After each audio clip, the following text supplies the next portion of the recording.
Hello friends and welcome back to the Tech Legend channel. So friends, today I will talk about Fractal new ERA2 SFF PC case. So friends, Fractal has announced ERA2 small form factor PC case is equipped with facilitated top panel made from solid FSC certified walnut, and the ERA2 add a touch of natural elegance to its design, and the outer body is crafted from anodized aluminum and providing durability and a sleek performance. In both the top panel and the outer shell are ventilated to promote better airflow, are designed for easy removable, and the top panel is magnetically fastened, allowing quick access without tools, and the outer body slide for effortlessness for convenient maintenance and assembly. And inside the case, tool-less design enables swift removable and reseating of the top bracket, and this feature grant easy access to an interior that accommodated a powerful 3-slot GPU on the side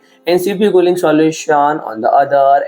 A slidable center wall adds 50 mm of internal flexibility, allowing builders to adjust the internal space to find the optional balance between GPU and CPU cooling. In this adaptivity ensure compatibility with the wide range of components and enhance overall system performance. And the case is equipped with two pre-installed Aspect 12 PWM fans and offer ample ventilation throughout, and the design support with the ability of accommodate a top radiator up to 315 into 140 mm with a total thickness of up to 52 mm, or up to 300 into 140 mm with a thickness of up to 58 mm. So friend, if you like my video, please do like, share and comment, and don't forget to subscribe my channel and press the bell icon.